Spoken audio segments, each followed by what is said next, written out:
The crunch of tire treads crushing my perfect grass is not a sound I'll ever forget, especially when it's the 47th time on my own front lawn. There was Marlene Kensington again, rolling her spotless white BMW right over my prize-winning turf like she owned it. Sharp heels clicked across my ruined grass, clipboard clutched like a royal scepter. The first time I said politely, "Marlene, could you please not park on my lawn?" She barely glanced up. This is HOA business, Eugene. Your grass will grow back. Don't be so dramatic. The 10th time, I knew it was disrespect. By the 47th time, I realized she was daring me to snap. What this suburban dictator didn't know? While she was playing HOA queen, this retired engineer was building a trap she'd never see coming. One $5 can of expanding foam was about to end her reign forever. What happens next will have you screaming with satisfaction. Where are you watching from? Ever dealt with an HOA Karen? Look, I'm not the type to cause trouble. At 63, I'd spent the better part of 4 decades solving problems. First as a mechanical engineer designing manufacturing systems, then as a weekend inventor tinkering in my garage workshop. My wife Sandra used to joke that I could fix anything except her tendency to overwater the houseplants. Our corner lot in Meadowview Estates represented everything I valued: precision, order, and quiet pride. The lawn wasn't just grass, it was my masterpiece. Every Saturday morning you'd find me out there with my vintage Craftsman mower, cutting in perfect diagonal patterns that would make a baseball groundskeeper weep. The edges were so sharp you could cut paper on them. I'd named all my tools, a quirk that made Sandra roll her eyes but secretly smile. There was Reliable Rita, the socket wrench, Steady Eddie, the level, and my pride and joy, Precise Pete, the micrometer I'd owned since engineering school. My workshop smelled like WD-40 and possibilities, with every tool hanging in its designated spot on pegboard I'd measured twice and cut once. But retirement hadn't been kind to our savings. Forced out at 61 when my company downsized, I'd been scraping by on a reduced pension and whatever handyman work I could find. The diabetes diagnosis last year meant constant monitoring, testing strips, and medication costs that ate into our already tight budget. Some days my hands would shake just enough to make precision work frustrating. That lawn, though, that lawn was my sanctuary. Every blade of Kentucky bluegrass represented control in a world that increasingly felt chaotic. When Sandra's early-stage dementia started showing symptoms 2 years ago, moments of confusion and forgotten names, that perfect green rectangle became even more precious. It was the one thing I could still keep absolutely perfect. Then Marlene rolled up. Marlene Kensington, HOA president and walking embodiment of everything wrong with suburban power structures. At 49, she'd never worked a day in her life but somehow felt qualified to run everyone else's. Her great-grandfather's steel fortune had funded her lifestyle of charity galas, designer handbags, and the unshakable belief that convenience was her birthright. She treated the HOA presidency like her personal kingdom. She'd inherited the position when the previous president moved away, and somehow managed to keep getting re-elected through a combination of deep pockets and strategic intimidation. Her white BMW 540i, always spotless, always perfectly detailed, became a symbol of her authority as she cruised the neighborhood looking for violations to cite. The community center sat directly behind my property, separated by a small strip of decorative landscaping. The designated parking lot held 43 spaces, clearly marked and perfectly adequate for normal community events. But Marlene had discovered something that changed everything. If she cut across my front lawn, she could park 15 feet from the community center's side door instead of walking the 50 yards from the actual parking area. It started innocently enough. Marlene had been setting up for a charity luncheon and claimed her high heels made the gravel parking lot dangerous. I watched from my kitchen window as her BMW's tires left the first set of tracks in my grass, deep, muddy ruts that would take weeks to repair. When I politely approached her afterward, Marlene barely glanced up from her clipboard. "Oh, that? I'm sure it'll grow back. I was doing important community work." The dismissal in her voice carried the weight of inherited privilege and absolute certainty that her convenience trumped my property rights. That night, I stood in my workshop running my fingers along Reliable Rita's worn handle, staring at those tire tracks through the window. Sandra found me there at midnight, still holding the wrench, still staring. "You okay, honey?" I turned to face my wife, noting how the workshop's fluorescent light caught the silver in her hair. "I will be." The second time Marlene drove across my lawn, I was ready with what I thought was a reasonable solution. I'd spent Sunday afternoon at Home Depot, carefully selecting 50 feet of decorative rope and 8 small posts. Nothing aggressive, nothing hostile, just a gentle reminder that my property had boundaries. The rope barrier looked perfect, elegant white marine rope strung between dark green posts, the kind you'd see at a country club. I'd measured everything twice, ensuring the posts lined up exactly parallel to my driveway. From my workshop window, it looked both functional and tasteful. Marlene's response came Thursday afternoon. I was calibrating precise Pete when I heard the distinctive sound of rope snapping under pressure. Through the window, I watched her BMW push straight through my barrier like it was made of tissue paper.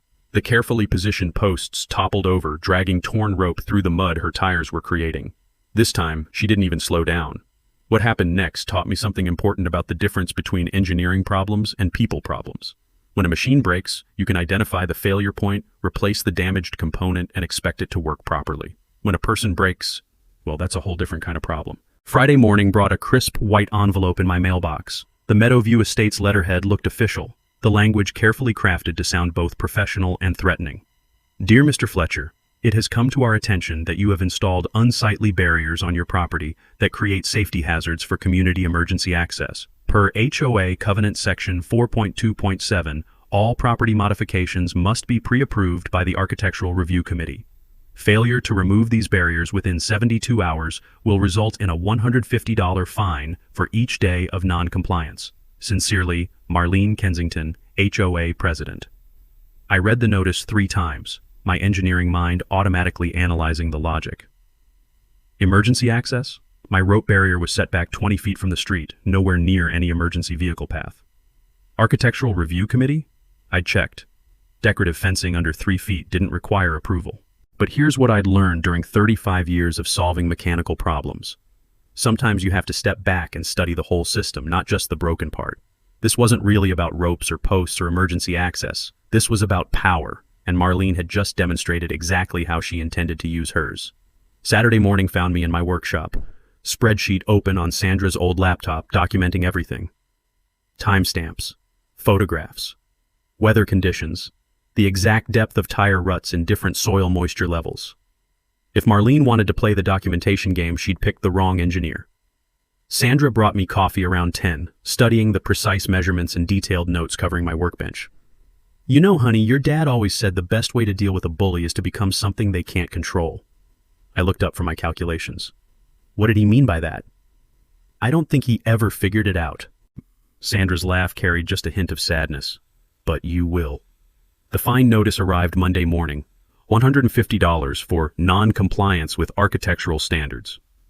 I'd removed the rope barrier within 6 hours of receiving the original notice, but apparently Marlene had photographed it at 8 a.m. Sunday morning, technically making me 44 hours late.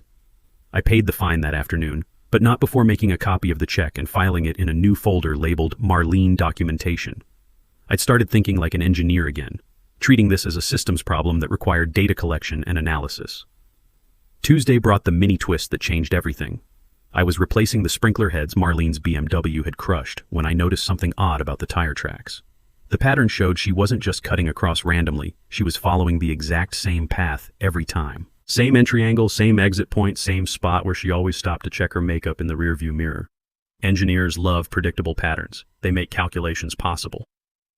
Wednesday afternoon, while Marlene was inside the community center organizing another charity event, I walked her path with a measuring tape, 43 steps from street to parking spot. Same line of travel each time. The ground was slightly softer near step 37, where her front tire always paused as she adjusted her steering. That night in my workshop, I pulled out a piece of graph paper and started sketching. Not a barrier this time, something different. Something that worked with Marlene's predictable behavior instead of against it.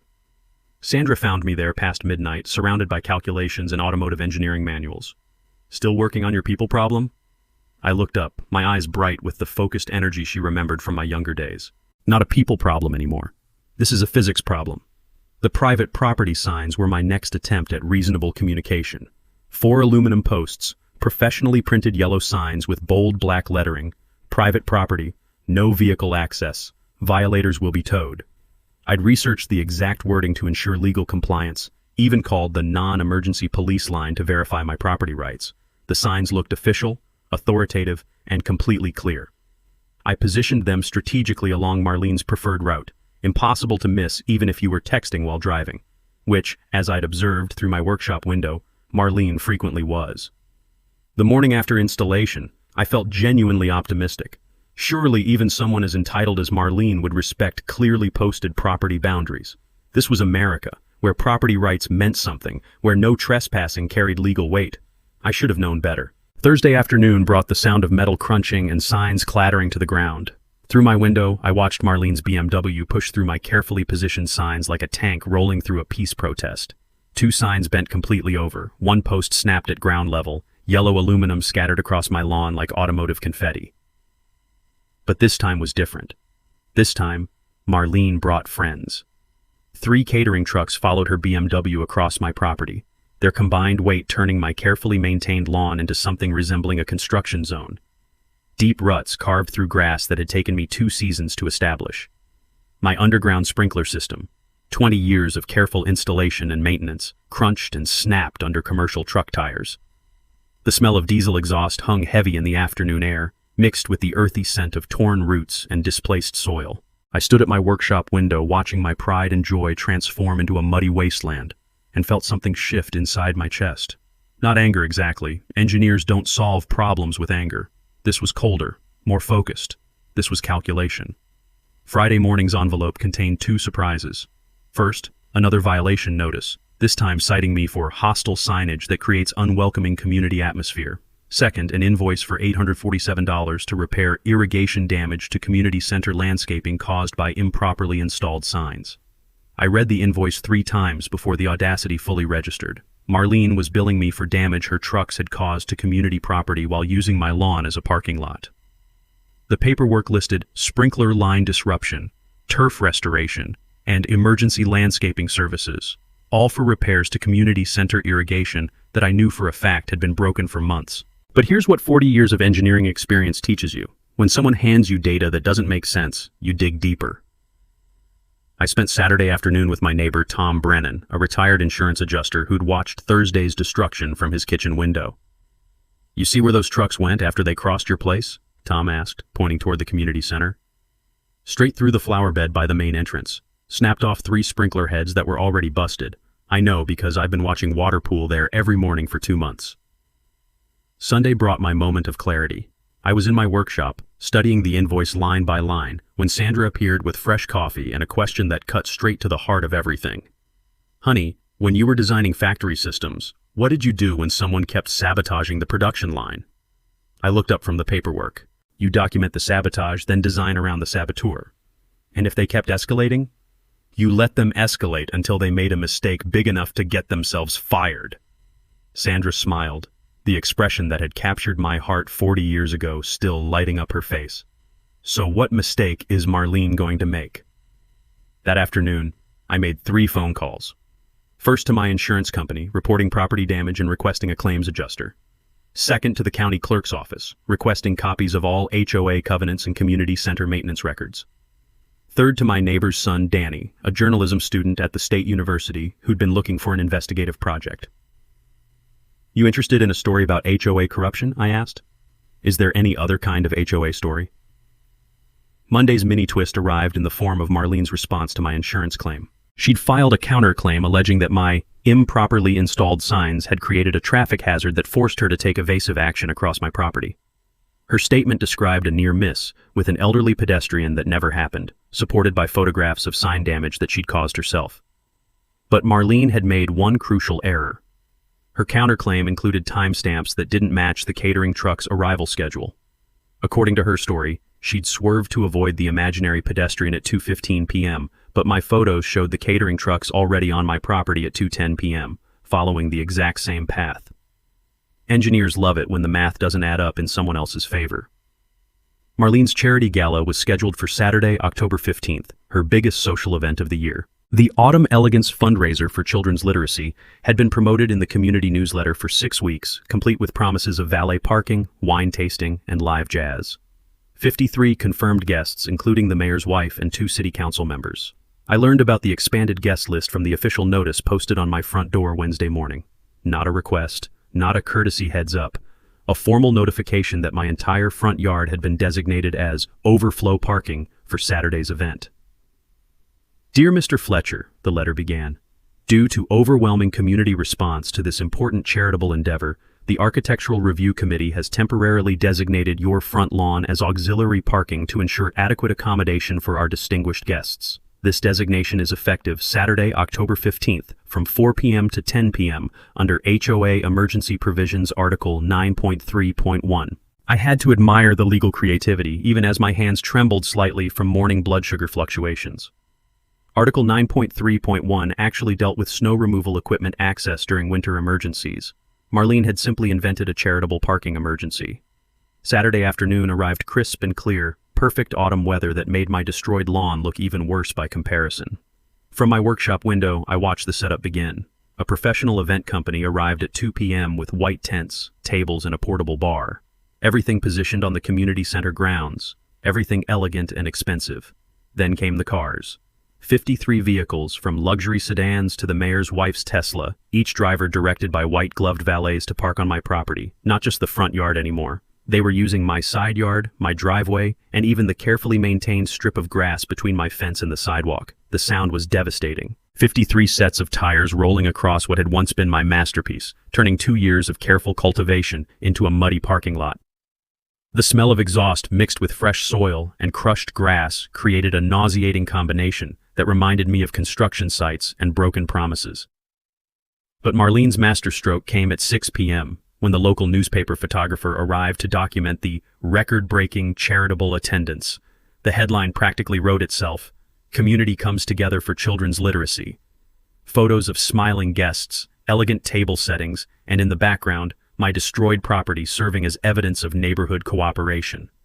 I stood in my workshop, watching through Venetian blinds as photographer flashbulbs captured my humiliation for posterity. Sandra found me there, gripping reliable Rita so tightly my knuckles had gone white.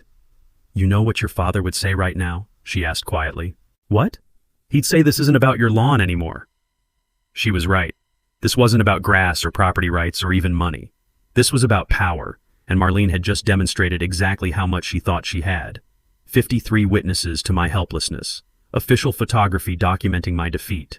A newspaper article that would make me look like either a pushover or a curmudgeon who opposed children's literacy. Sunday's cleanup revealed the full scope of destruction. My insurance adjuster, a methodical woman named Patricia who reminded me of my favorite engineering professor, walked the property with a digital camera and measuring tape.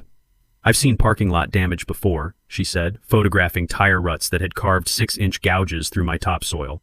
"But this is residential property, someone's personal yard. This is going to be expensive to restore properly." The estimate came Monday morning, $8,200 for complete lawn restoration, sprinkler system replacement, and soil remediation. My homeowner's policy would cover $6,000 after the deductible, leaving me responsible for $2,200 I didn't have. But Monday also brought the mini twist that changed my entire perspective on the problem. Danny Brennan, the journalism student, had spent Sunday researching HOA financial records at the county courthouse. What he'd discovered made my pulse quicken despite my afternoon medication. "Mr. Fletcher, you need to see this," Danny said, spreading photocopied documents across my kitchen table. "Marlene's charity events, she's been filing tax exemptions claiming all the associated costs as community maintenance expenses, including lawn damage repair. I studied the paperwork with an engineer's eye for detail. Insurance claims for community beautification projects. Tax deductions for charitable facility maintenance. All filed in Marlene's name, all claiming reimbursement for expenses related to property damage during charitable events. She's been doing this for 3 years, Danny continued, making money off destroying people's property, then claiming the repairs as tax-deductible community service. I leaned back in my kitchen chair, feeling something I hadn't experienced in months, the satisfaction of understanding how a complex system actually worked.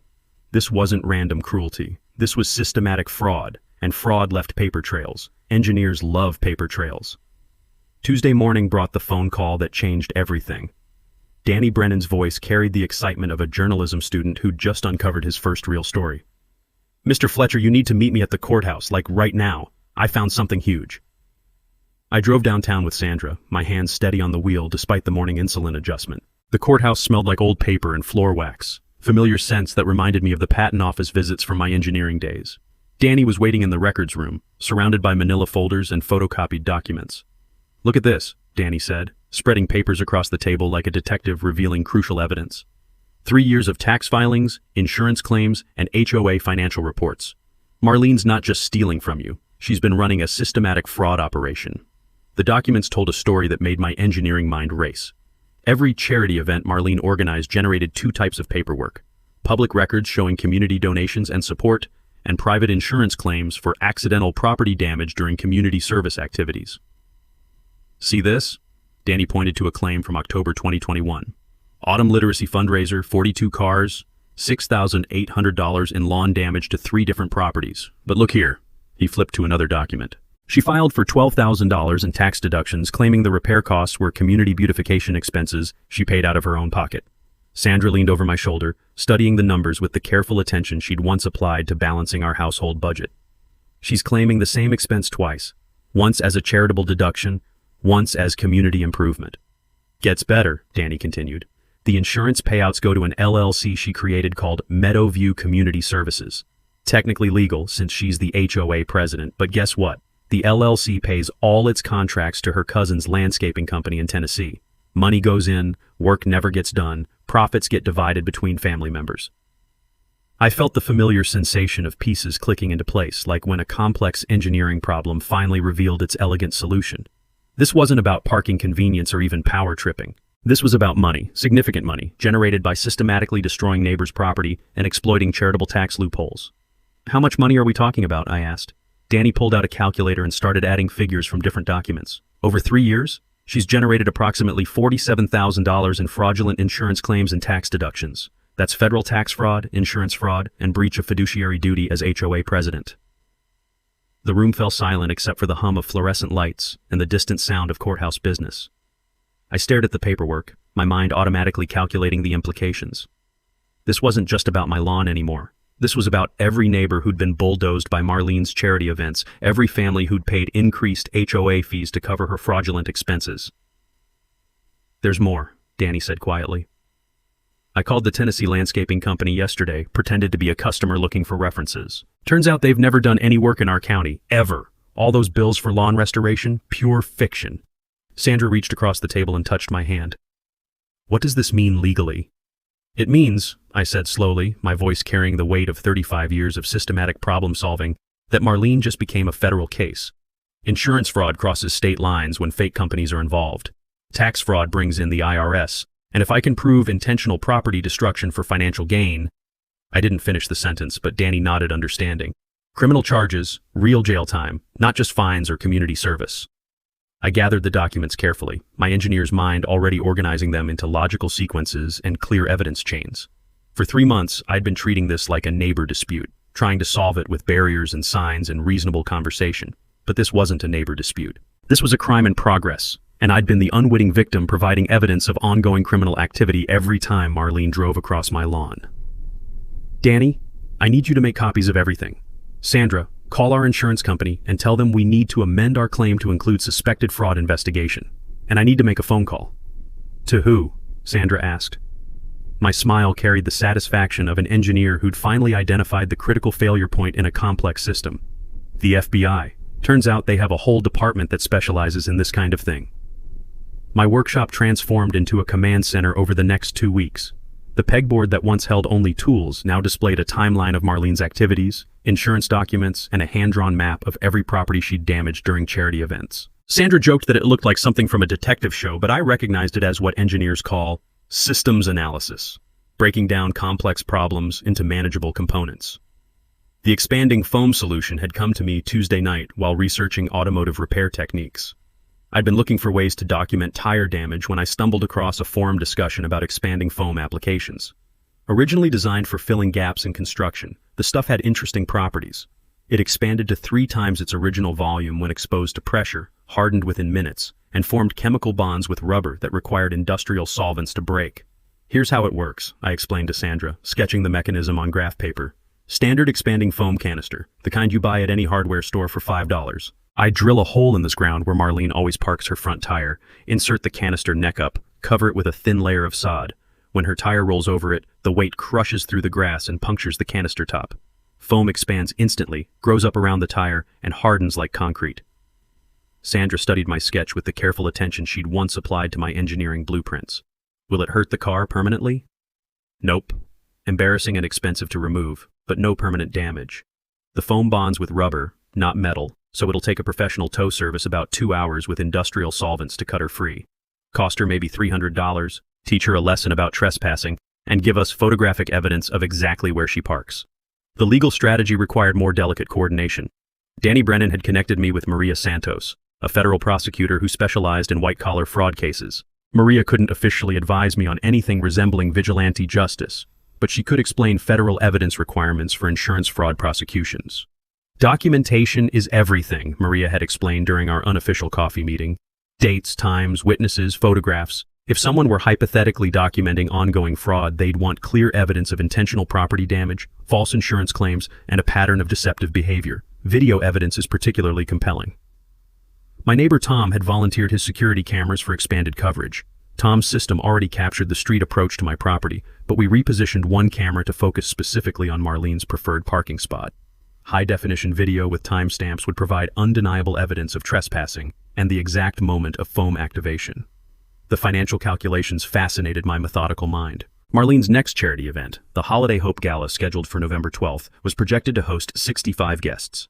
Based on her established pattern, she'd file insurance claims for approximately $9,000 in property damage, while claiming $15,000 in tax deductions for repairs that would never happen. But this time, I'd be ready with real costs and real consequences. Wednesday afternoon brought the foam canister installation. I'd purchased 3 different types of expanding foam to test expansion rates and bonding strength. The winner, Great Stuff Pro, a professional-grade foam designed for commercial applications. It expanded faster, bonded stronger, and came with a satisfaction guarantee that made me chuckle given the circumstances.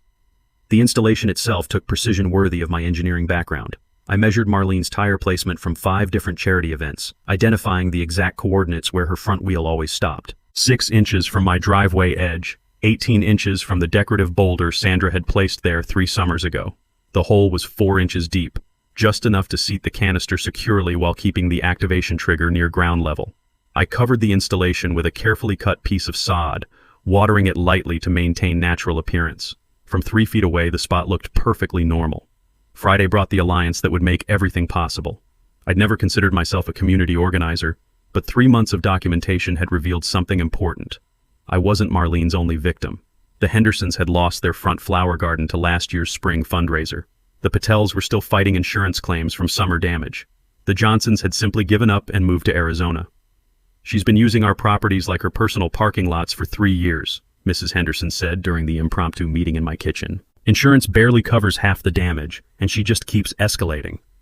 By Sunday, I'd assembled what Sandra dubbed the Foam Coalition. 7 families with documented property damage, 2 security camera systems, 1 journalism student with research skills, and 1 federal prosecutor who'd expressed interest in attending the next charity event as a concerned community member. Everything was ready. Marlene just had to park in the wrong spot one more time. The harassment letter arrived Monday morning, 3 weeks before Marlene's Holiday Hope Gala. I recognized the law firm letterhead immediately. Whitman, Burke & Associates, the expensive downtown firm that rich people used when they wanted to intimidate regular folks into submission. "Cease and desist order," the header announced in bold legal font. What followed was 2 pages of precisely crafted intimidation designed to convince me that documenting Marlene's behavior constituted criminal stalking. "Our client, Miss Marlene Kensington, has become aware of your systematic surveillance of her legitimate community activities," the letter stated. "Your installation of recording equipment, coordination with neighbors to monitor her movements, and creation of written documentation regarding her HOA duties constitutes harassment under State Statute 647.6. Continuation of these activities will result in immediate legal action, including restraining orders and civil damages." I read the letter twice, my engineer's mind automatically analyzing the legal logic. The beautiful thing about threats was how much they revealed about the person making them. Marlene knew I was documenting her behavior. She knew other neighbors were involved. Most importantly, she was scared enough to spend serious money trying to shut down my investigation. Sandra found me in the workshop that evening, studying the cease and desist notice alongside my growing file of evidence. "You worried about this?" she asked. "Nope." My voice carried the calm confidence of someone who'd spent decades solving complex problems. "This tells me we're winning. When someone starts threatening lawsuits to prevent you from taking pictures on your own property, they're not operating from a position of strength." Tuesday brought Marlene's next escalation, a formal HOA board meeting called specifically to address neighborhood surveillance concerns and privacy violations. The meeting notice, posted on every door in the community, painted me as a dangerous obsessive who'd been stalking board members and violating community trust. There will be a formal vote regarding Mr. Fletcher's continued residence in Meadowview Estates, the notice concluded. Community safety requires decisive action against individuals who threaten the peaceful enjoyment of our neighborhood. I'd never attended an HOA board meeting, but I understood bureaucratic warfare from my corporate days. Marlene was trying to use official processes to eliminate her primary witness before the Holiday Hope Gala. If she could get me expelled from the community, my evidence would become legally questionable, and my expanding foam trap would become impossible to execute. The meeting was scheduled for Thursday night, 7:30 p.m. in the community center. I spent Wednesday evening preparing like I used to prepare for patent hearings, organized documentation, clear talking points, and backup plans for every possible objection. But Wednesday night also brought the mini twist that shifted the entire power dynamic. Danny Brennan called at 9:47 p.m., his voice tight with excitement and exhaustion. "Mr. Fletcher, I just got off the phone with a contact at the IRS. They've been investigating Meadowview Community Services, LLC for 6 months as part of a larger fraud task force. Marlene's charity tax deductions triggered an algorithm that flags suspicious patterns." I set down my coffee cup carefully. "What kind of patterns?" "Charitable deductions that exceed reported income, LLC transactions that don't match claimed business activities, and insurance claims filed in conjunction with tax exemption requests. Turns out your case isn't unique. They're seeing this scam in HOA communities across 3 states. The implications hit me like a perfectly designed solution to an impossible problem. Marlene wasn't just running a local fraud operation. She was part of a larger criminal pattern that federal agencies were already investigating. My documentation hadn't just captured evidence of individual crimes, it had provided crucial data points in a multi-state case. "There's more," Danny continued. "The IRS agent wants to attend Thursday's board meeting, not officially, just as a concerned community member interested in HOA financial transparency, and she's bringing a colleague from the FBI's white-collar crime division." On Thursday night's board meeting became the most well-attended in Meadowview Estates history. 53 residents packed into the community center, including several I'd never seen before who carried briefcases and took detailed notes. Marlene presided from behind the head table, her usual confident demeanor slightly strained as she called the meeting to order. "We're here to address serious concerns about privacy violations and surveillance activities that threaten our community's peaceful character," Marlene began, her voice carrying the authority she'd wielded unchallenged for 3 years. But when she asked for testimony supporting my expulsion, something unexpected happened. Mrs. Henderson stood up first, followed by the Patels, then the Johnsons who'd driven back from Arizona specifically for this meeting. One by one, neighbors shared their stories of property damage, insurance struggles, and intimidation tactics. I didn't say a word. I just sat in the back row, watching Marlene's carefully constructed narrative collapse under the weight of community testimony, knowing that 2 federal investigators were recording every word for evidence in a case that was much bigger than anyone in that room realized. The Holiday Hope Gala invitations went out Friday morning, but this time Marlene's approach was different. Instead of her usual casual entitlement, she'd launched a full-scale public relations campaign designed to paint the event as essential community service and anyone opposing it as anti-charity extremists. The local newspaper ran a feature story. HOA president organizes record-breaking holiday fundraiser despite neighbor harassment.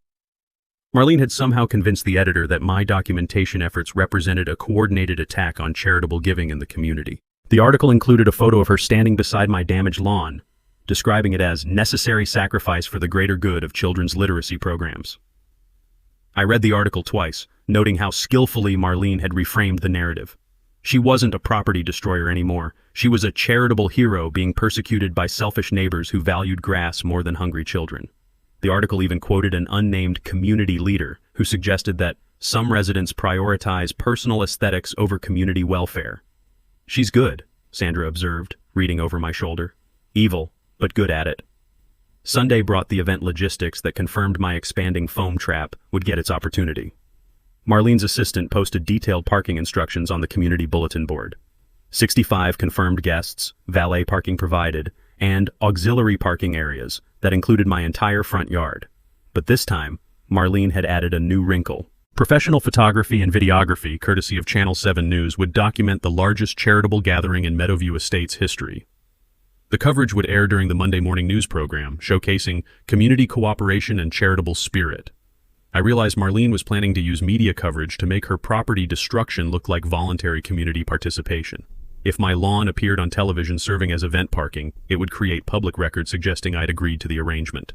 Monday morning brought Maria Santos, the federal prosecutor, posing as a potential event donor interested in tax deduction documentation. Her conversation with Marlene, conducted in full view of my workshop window, lasted 47 minutes and covered every aspect of charitable event organization, insurance procedures, and property usage protocols. Ms. Kensington was very thorough in explaining how she handles property damage during events, Maria told me afterward. She specifically mentioned that homeowner insurance typically covers accidental damage during community activities, and that she helps residents file claims to ensure proper documentation. She also mentioned that property owners often receive tax benefits for donating land use to charitable causes. I understood immediately. Marlene had just detailed her entire fraud mechanism to a federal prosecutor, including the tax evasion component that I hadn't even suspected. She was claiming that property owners were voluntarily donating land use, then helping them file fraudulent insurance claims for accidental damage, while she collected tax deductions for organizing community charitable activities. Tuesday brought the setup that would make everything visible to maximum witnesses. Channel 7 News scheduled their arrival for 5:30 p.m., half an hour before event start time, to capture guest arrivals and document community participation in charitable giving. The photographer would position near the community center entrance with my property clearly visible in background shots. Wednesday night, I made my final preparations. The expanding foam canister sat perfectly positioned beneath a thin layer of sod, invisible to casual observation but precisely aligned with Marlene's established parking pattern. Tom's security cameras were repositioned for optimal angles. Danny had confirmed that both IRS and FBI investigators would attend as interested community members. Thursday morning brought Marlene's final overreach, the mistake I'd been waiting 3 months for her to make. She appeared at my door at 8:15 a.m., dressed in her usual designer casual wear, carrying a clipboard and wearing the smile she reserved for delivering ultimatums disguised as friendly requests. Eugene, I hope we can clear the air before Saturday's event. I know we've had our differences, but this is bigger than personal property concerns. Channel 7 wants to interview a few homeowners about community cooperation and charitable spirit. I was hoping you'd participate, maybe mention how neighbors work together for good causes. I studied her face, noting the careful calculation behind her friendly expression. She wanted me to appear on television endorsing her property destruction, providing public evidence that I'd voluntarily participated in her scheme. What exactly would I say in this interview? I asked. Just that you support community charitable efforts, even when they require small personal sacrifices. That property ownership includes responsibilities to the larger community, that sort of thing. I nodded slowly, as if considering her request.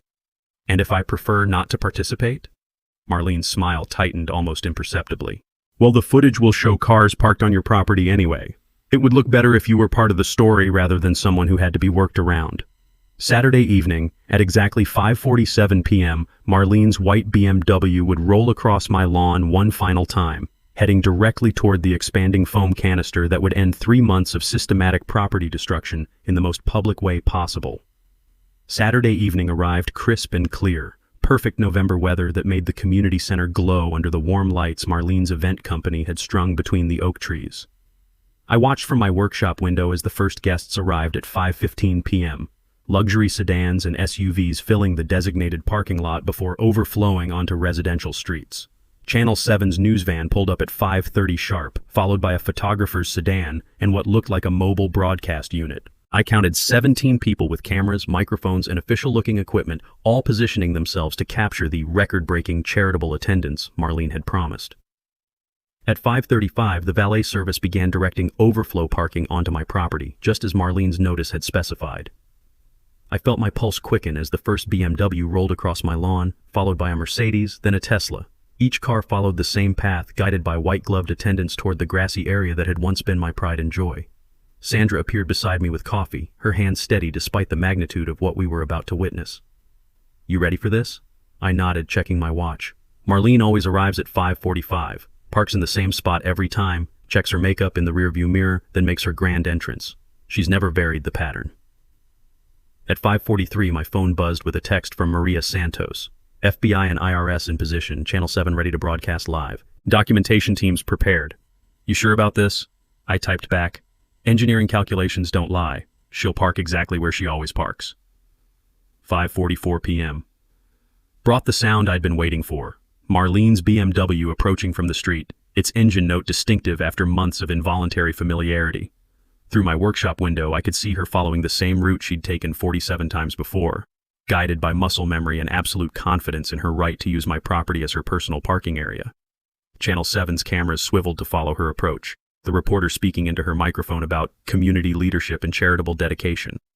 Other guests paused their conversations to watch Marlene's arrival, the HOA president making her customary grand entrance to the event she'd organized. 5:45 p.m.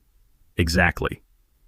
Marlene's BMW rolled onto my lawn, following the precise trajectory I'd calculated, measured, and planned for. Her front tire approached the carefully camouflaged expanding foam canister, hidden beneath a thin layer of sod in the exact spot where she'd parked during 3 previous charity events. "Here we go," I whispered. The BMW's front tire rolled over the hidden canister, and for a split second everything seemed normal. Then the weight of the car crushed through the sod covering, puncturing the canister's pressure seal. Bright yellow expanding foam erupted from the ground like a chemical geyser, expanding rapidly as it contacted air pressure and began its 3-fold volume increase. Marlene hit the brakes, but physics had already taken control. The foam expanded around her front tire, growing upward and outward, enveloping the wheel well and beginning to creep toward the undercarriage. Within 30 seconds, her pristine white BMW was anchored to my lawn by a growing mass of industrial-grade expanding foam that hardened as the chemical reaction progressed. The reaction from this crowd was immediate and spectacular. Guests stopped mid-conversation, pointing at the bizarre scene unfolding before them. Camera flashes exploded as everyone with a phone began documenting the moment. Channel 7's reporter, initially confused, quickly realized she was witnessing something far more newsworthy than a routine charity event. Marlene's car door flew open and she stepped out, designer heels sinking slightly into the soft ground, staring at the expanding foam mass that had completely immobilized her vehicle. Her face cycled through confusion, realization, and finally rage as she understood exactly what had happened. "What did you do?" she screamed toward my house, her voice carrying across the crowd that had gathered to witness the spectacle. I emerged from my workshop, walking calmly across my lawn toward the trapped BMW, aware that dozens of cameras were recording every step. I stopped beside the foam mass, noting with professional satisfaction that the expansion had proceeded exactly according to my calculations. "1 can of expanding foam," I said clearly, my voice carrying to the crowd and the news cameras. "You've driven across my lawn 47 times, caused $8,200 in damage, and filed fraudulent insurance claims for repairs you never intended to make. Now you're permanently parked here until you pay for every dollar of damage you've caused." The crowd fell silent except for camera clicks and the reporter's whispered commentary into her microphone. Marlene stood beside her trapped car, her face pale, as she realized that her systematic property destruction had just been exposed in front of 65 witnesses, federal investigators, and live television coverage. The tow truck arrived 2 hours later, but removing Marlene's BMW required industrial solvents and a hydraulic cutting system that made Channel 7's evening news broadcast far more dramatic than anyone had anticipated. The footage went viral within 6 hours. HOA president's car trapped by expanding foam during charity event racked up 2.3 million views by Sunday morning. But the expanding foam was just the beginning. Maria Santos identified herself as a federal prosecutor 40 minutes after my foam trap activated, presenting Marlene with a warrant to search all documents related to Meadowview Community Services, LLC. The IRS investigator served notice of a comprehensive audit covering 3 years of charitable tax deductions and insurance claims.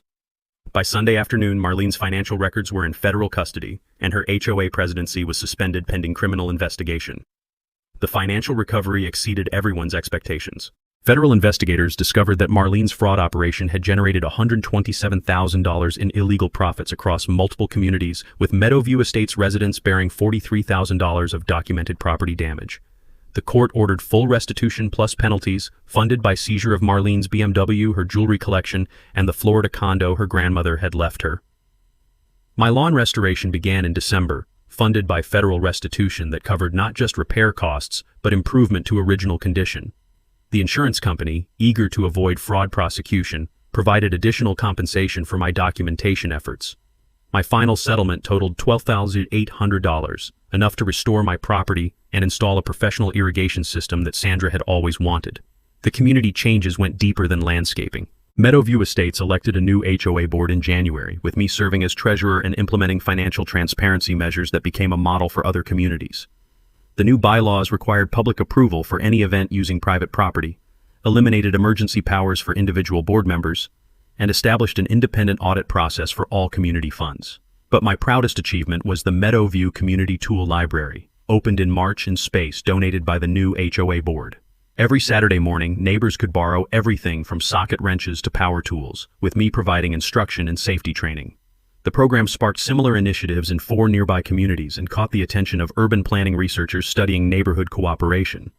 The criminal case concluded in June with Marlene pleading guilty to federal fraud charges. Her 18-month sentence included community service hours specifically focused on property restoration for low-income homeowners, a form of poetic justice that I appreciated for its systematic elegance. Sandra's condition stabilized through better medical care made possible by the financial settlement, and she took particular joy in hosting neighborhood barbecues on the restored lawn that had started everything. I built her a greenhouse that winter, complete with automated irrigation, controlled by the same engineering precision that had designed the expanding foam trap. Danny Brennan's investigative series about HOA fraud won a state journalism award and launched his career at a major metropolitan newspaper. His follow-up articles documented 12 similar fraud operations across the region, leading to federal legislation requiring independent oversight of HOA financial activities. The foam canister itself became something of a neighborhood legend, with parents using the Eugene solution as shorthand for creative problem-solving when someone seemed impossible to reason with. I kept the empty canister in my workshop, next to reliable Rita and precise Pete, as a reminder that engineering principles apply to human problems just as effectively as mechanical ones. By December, exactly 1 year after the Holiday Hope Gala, my lawn looked better than it had in 20 years. The memorial rose bush I planted for Sandra's mother thrived in soil enriched by proper restoration techniques, and the community garden project had expanded to include 3 additional lots donated by neighbors inspired by my example. Standing in my workshop on a crisp Saturday morning, I could see children playing on grass that had survived Marlene's systematic destruction, federal investigation, and complete restoration to become something better than it had ever been before. So there you have it, one retired engineer, one kind of expanding from, and 47 acts of trespassing that end with a BMW track on live television. Eugene would to turn a $5 budget into the downfall of federal fraud operations. Here's what Eugene understood the most was missed. Documentation missed angle every time. When Marlene's were destroying his lawn and stealing from the community, Eugene's were building a case, methodically, patiently, like the engineer he always been. He didn't just want to embarrass her, he wanted justice that would stick. God's expanding from wasn't just a revenge, it was the final piece of evidence in a $127,000 false investigations. Sometimes the smaller actions trigger the biggest consequences. Eugene proved that when you combine patience with precision, even the most entitled tyrant will eventually trap themselves. Think about your own neighborhood. How many Marlene are out there, using their tiny bit of power to make people live miserable? Eugene's story reminds us that Billy only wins when good people stay quiet. What would you have done in Eugene's situations? Drop a comment about your HOA nightmare story. If this satisfies your justice craving, hit subscribe for more stories about neighbors who fought back and won. Remember, sometimes the best solutions come in a small case.